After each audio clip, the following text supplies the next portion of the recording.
Jerby 17 na yun.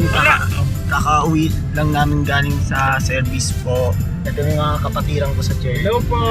Ay, si Kuya Toti at si si Brother Ezekiel.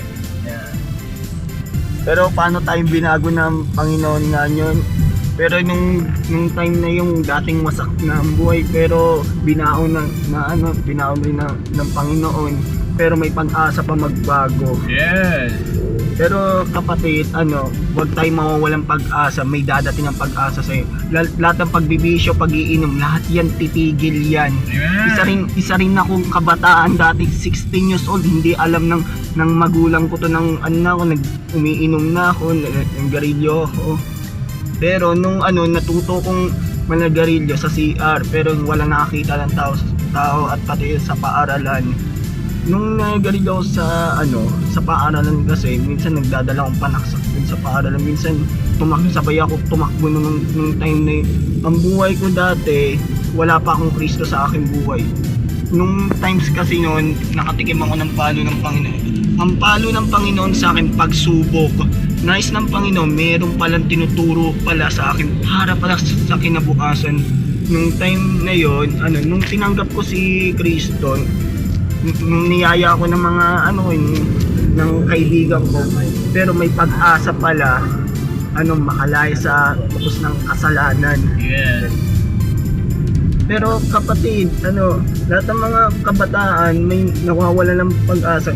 May pag-asa pa ibaon ng Panginoon. May kaklase nun ako ng nawawalang pag-asa. Balak ko nga yatak nga sa church ngayon. Kaibigan ko nawawalang pag-asa. Balak ko yatak sa church. Pero iipuin sila ng Panginoon. Nung time na yun, nung natuto kong uminom dati, yung kasama ko yung mga barkada ko dati. Pag uwi ko sa bahay, lasing ako nun dati.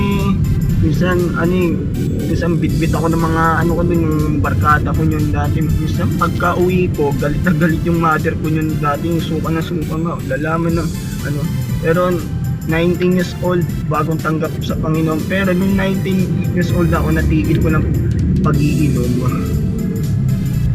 Nung natigil ko ng panagarilyo.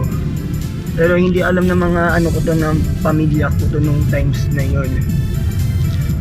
Nung lalaman ng nanay ko nang lasing na ako, lalaman na doon nagalit ang aking magulang. Pero mga kabataan kasi may pag-asa pa buksan yung isipan. Pero dadating ng time, bubuksan ni Lord yung isipan nyo. Right. Kailangan magbasa kayo ng mga Bible. Hanapin mo yung mga verse doon sa Bible. Sino na kay Kristo, isa ng bagong nilalang. Amen! Pero Corinthians 5:17. yes. Pero dati akong dati akong namunot ng kasalanan. Si Corinthians. Hindi. Ano nga pala yung memory verse na yun? Bilang Numbers 14 and 28.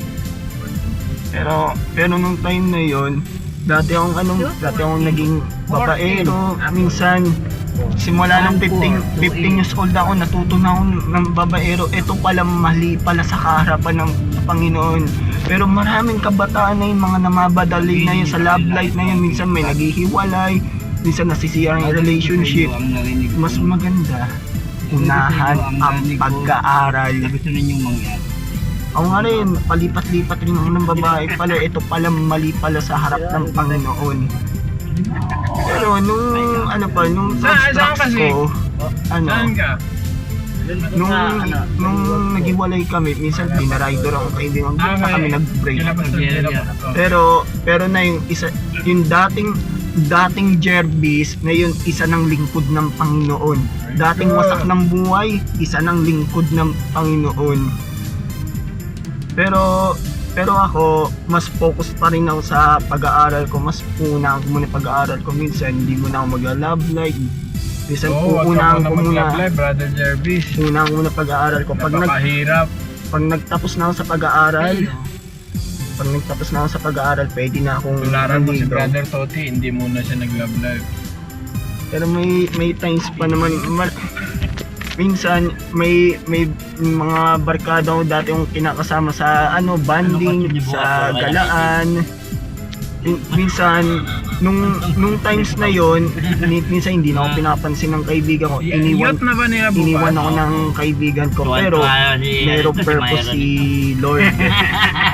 Huwag mo tatawagin kasing Ate Ira, Pero- kaya nagagalit sa'yo eh. Pero papalakasin kayong Panginoon. Sige guys, baka ano pag storage ako Hi, guys. Myra. Thanks for watching guys. See you Mama next week. Myra. Bye. Okay, bye.